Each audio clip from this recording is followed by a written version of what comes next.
ভুলে অথবা ইচ্ছায় স্ত্রীর দুধ পান করে ফেললে কি স্ত্রী তালাক হয়ে যাবে? সালাতের সময় হয়ে গেলে আজান শুরুর আগেই কি নামাজ আদায় করা যাবে? ভাত খাওয়ার সময় কি বাম হাতে গ্লাস ধরে পানি খাওয়া যাবে? নামাজের মধ্যে এক সূরা যদি দুইবার পড়ি তাহলে কি আমার নামাজ হবে? জুমার নামাজ পড়া সম্ভব না হলে কি আমি জোহরের নামাজ পড়তে পারবো?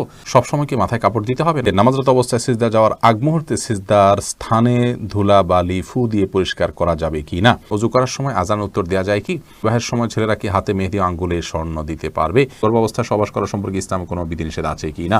কোনো ঘরে প্রাণীর ছবি থাকলে নামাজ হয় না, বিকল্প ব্যবস্থা না থাকলে কি করব? বাচ্চা হওয়ার আগেই তার নাম ঠিক করে রাখা যাবে কিনা? আমি মানত করেছিলাম সুস্থ হলে 500 টাকা দান করব, কিন্তু মনে নেই এতিমকে না মাদ্রাসা, এখন কি করব?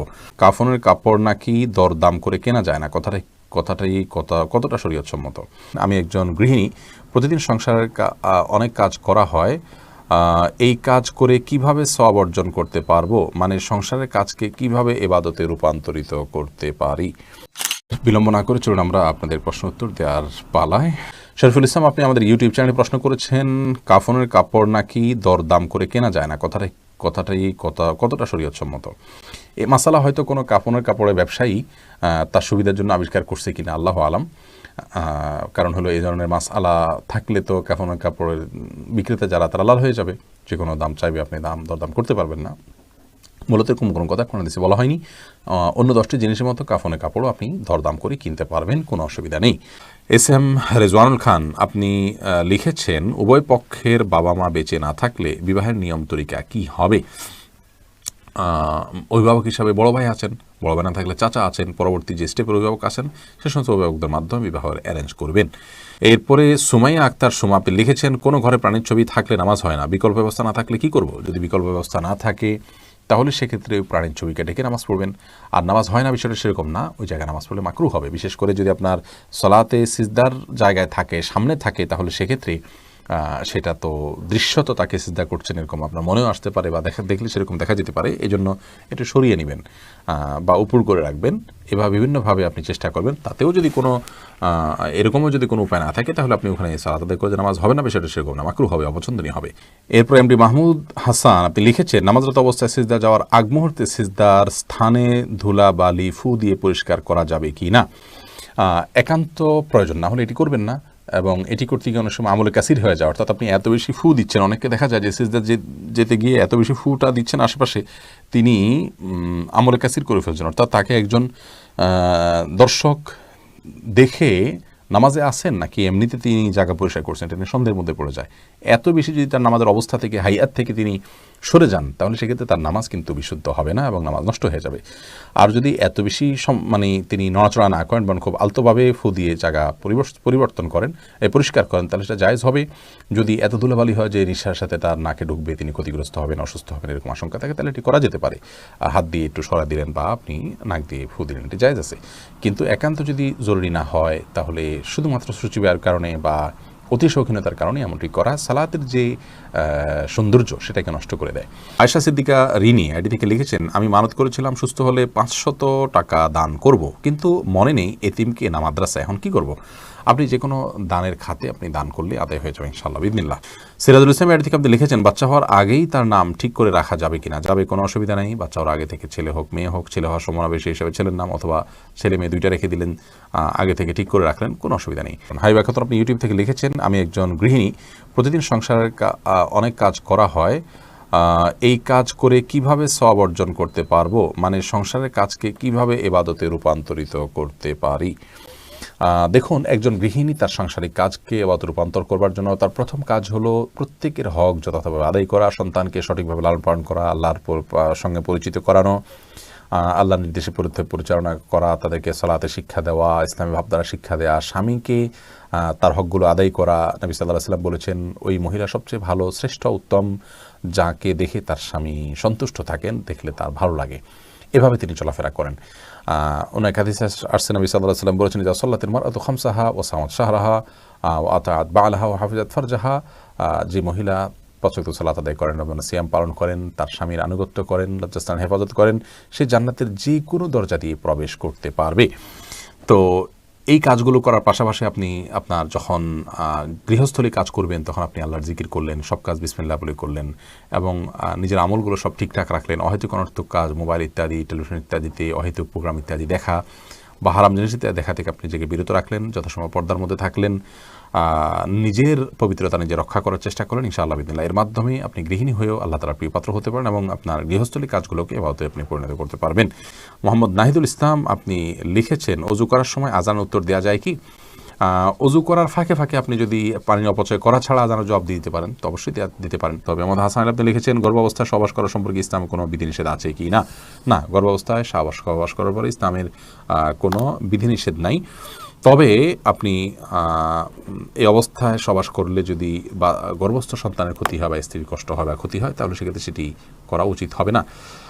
শিশির ভেজা ঘাস এই আইডি থেকে আপনি লিখেছেন, সবসময় কি মাথায় কাপড় দিতে হবে? না, সবসময় মাথায় কাপড় দিতে হবে বোন, এমনটি মোটেও আবশ্যক নয়। আপনি পরপুরুষের সামনে গেলে বা সে আপনাকে দেখে ফেলতে পারে এরকম হলে সেক্ষেত্রে মাথায় কাপড় নয়, শুধুমাত্র আপনি আপনার সৌন্দর্য ঢাকবেন, মাথার কাপড়কে আরও টেনে দিয়ে আপনার সৌন্দর্য এবং রূপ লাবণ্য এগুলোকে ঢেকে তার সামনে যাবেন। আর এর বাইরে আপনি আপনার বাসায় আপনার বাবা, ভাই, বোন বা আপনার মহিলারা, তারপর আপনার ছেলে, মাহরাম যারা আছেন তাদের সামনে আপনাকে মাথা সবসময় ঢেকে রাখতে হবে কাপড় দিয়ে, এমনটা আবশ্যক নয়। তবে হ্যাঁ, আপনি ফিতনার এই যুগে নিজেকে যথাসম্ভব সেফে রাখার জন্য আপনি অন্য পুরুষদের সামনে, অর্থাৎ বাসার মাহরম পুরুষদের সামনে, ধরুন শ্বশুর আছেন, আপনার বড় ভাই আছেন, বড় সন্তান, ছেলে সন্তান আছেন, তাদের সামনে মাথায় কাপড় টাপড় দিয়ে থাকতে পারলে ভালো, কিন্তু মাথায় কাপড় দিয়ে রাখতে হবে সব সময়, এটা পর্দার নির্দেশ এরকমটি কিন্তু নয় নিজের পরিবারের সদস্যদের সামনে, অর্থাৎ মাহরামদের সামনে। জয়নাল মুন্সি আপনি লিখেছেন, বিবাহের সময় ছেলেরা কি হাতে মেহেদি, আঙ্গুলে স্বর্ণ দিতে পারবে? মেহেদি এটা নারীদের ভূষণ, নারীরা দিবে, বিশেষ করে হাতে পায়ে, চুলে বা দাড়িতে ছেলেরা দিতে পারে। নবী আলাইহিস সালাম এক নারীর হাত দিয়ে কিছু দিচ্ছিলেন, তো তার হাতে মেহেদি ছিল না। নবী আলাইহিস সালাম বলেছেন যে এটা কি পুরুষের না মহিলার হাত? বলা হলো মহিলার হাত। তখন তিনি বললেন যে মহিলার হাত কেমন, যে মেহেদি নেই? তার মানে মহিলারা মেহেদি পড়তেন তখন, তাদের আদা ছিল এটি, কিন্তু পুরুষ সেটি করবে না, অর্থাৎ নারীর সাথে পুরুষ সাদৃশ্য গ্রহণ করা নিষেধ। আর তাছাড়া সাজগোজ এটি মূলত নারীদের জন্য, সাজগোজ বলতে এই জাতীয় অতিরিক্ত যে সাজগোজ আছে সেটি, আর পুরুষও পরিপাটি হয়ে থাকবেন সেটি তো অবশ্যই ভালো। শাহাদাত হোসেন আপনি লিখেছেন, জুমার নামাজ পড়া সম্ভব না হলে কি আমি জোহরের নামাজ পড়তে পারবো? জুমার নামাজ পড়া সম্ভব না হলে, মিস হয়ে গেলে তো অবশ্যই জোহর নামাজ পড়বেন। মোহাম্মদ হাসান আলী কিন্তু কেন মিস হলো? অবহেলার কারণে মিস হলো, সেটি গুনাহের কথা, সামনে থেকে সাবধান হতে হবে। মোহাম্মদ রহমান আপনি লিখেছেন, ভাত খাওয়ার সময় কি বাম হাতে গ্লাস ধরে পানি খাওয়া যাবে? যাবে, বিশেষ করে বাম হাতে পানি নিয়ে ডান হাতে ঠেক দিয়ে অনেকে খান, অর্থাৎ দুই হাত দিয়েই খেলেন আর কি, এটা জায়েজ আছে, কিন্তু উত্তম হলো আপনি সরাসরি ডান হাত দিয়ে পান করা। কারণ নবী করিম সাল্লাল্লাহু আলাইহি ওয়াসাল্লাম এক কৃতদাসকে বাম হাতে খেতে দেখে বলেছেন, কুল বিয়ামিনিক, তুমি তোমার ডান হাতে খাও, অকুল বিমায়ালিক, এবং তোমার সামনে থেকে খাও। তো বাম হাতে পান করা এটা সুন্নাহর খেলাফ একটি কাজ, এটি করা উচিত নয়। ডান হাতে যথাসম্ভব পান করা উচিত, কিন্তু ডান হাতে আমাদের খাবার লেগে থাকে, বিশেষ করে আমরা যারা এই সাবকন্টিনেন্টে থাকি, আমাদের খাবারগুলো এরকম যে ভাত তরকারি ঝোল টোল দিয়ে খেতে গেলে আমাদের হাত মেখে যায়, গ্লাসে ধরলে নষ্ট হয়ে যায়, সেখানে আমরা আঙুল চেটে খেয়ে তারপরে ধরতে পারি, সেটা আমাদের জন্য অধিকতর সুন্নাহর নিকটবর্তী এবং ভালো। কিন্তু যদি কেউ বাম হাতে খেয়ে ডান হাত দিয়ে ঠেক দেন, তাহলে সেটাকেও আপনি আপনার ভুল বলবেন বা গুনাহ হয়েছে এরকম বলার কোনো সুযোগ নেই, সেটাও করা যেতে পারে। অনেক ওলামা ইকরাম সেই পরামর্শ দিয়ে থাকেন। মাহদি হাসান আপনি লিখেছেন, নামাজের মধ্যে এক সূরা যদি দুইবার পড়ি তাহলে কি আমার নামাজ হবে? কোনো অসুবিধা, নামাজ হয়ে যাবে। এক সূরা যে একাধিকবার পড়তে হবে, এক সূরা যে একবার বেশি পড়া যাবে না, এমন কোনো বাধ্যবাধকতা নেই। আমরা সূরা তারাবির সালাতে যে পড়ি, এক রাকাতে তো অনেক সূরাও পড়ি, তাই না? কোনো অসুবিধা নেই। জান্নাতুল ইমিন আপনি লিখেছেন, সালাতের সময় হয়ে গেলে আজান শুরুর আগেই কি নামাজ আদায় করা যাবে? সালাতের সময় হয়ে গেলে আজান শুরুর আগে আপনি সালাত আদায় করতে পারেন, কোনো অসুবিধা নেই। সালাতের সময় হওয়াটা হলো মূল।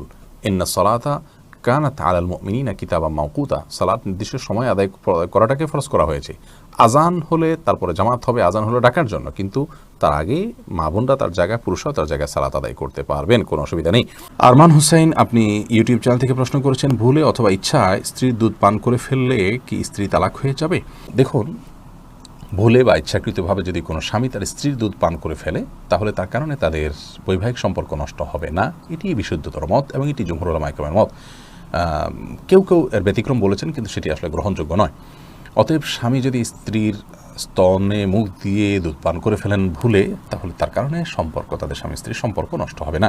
নবী করিম সাল্লাল্লাহু আলাইহি ওয়াসাল্লাম বলেছেন, ফাইন্নামার রাদাআতু মিনাল মাজাআহ, অন্য হাদিসে আসছে লা রাদাআ ইল্লা লা রাদাআ ইল্লা ফি সানাতাইন, আও কামা ক্বালা আলাইহিস সালাতু ওয়াস সালাম। 2 বছরের বাইরে গেলে যদি দুধ পান করানো হয়, সে দুধ পান করানোর ভিত্তিতে হারাম হওয়ার সম্পর্ক সাব্যস্ত হবে না। এবং এ বিষয়ে দুরুল মুখতারের মধ্যেও স্পষ্ট ফতোয়া রয়েছে, এবং প্রয়োজন ছাড়া আপনার প্রয়োজন ছাড়া আপনার একজন মানুষ অহেতুক কর্মকাণ্ড থেকে যথাসম্ভব, বিশেষ করে যেখানে নানা রকমের রিস্ক আছে, নানা রকমের আপনার সুবিধা অসুবিধার দিক সেখানে চলে আসতে পারে, এই ধরনের বিষয়ে মানুষ যথেষ্ট সাবধান এবং সচেতন হতে হবে।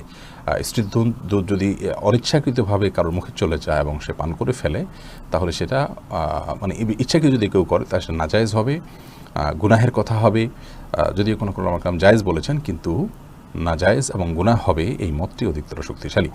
সাবির আহমেদ আপনি আইডি থেকে লিখেছেন, মসজিদে না গিয়ে নিয়মিত নিজের ওয়াইফের সাথে ঘরে জামাতে নামাজ আদায় করা কি সঠিক হবে? মোটেও সঠিক হবে না ভাই সাব্বির। কারণ হলো আমাদেরকে আল্লাহ রাব্বুল আলামিন যে দিন দিয়েছেন, এই দিনে 5 ওয়াক্ত সালাত হলো সবচেয়ে গুরুত্বপূর্ণ আমল।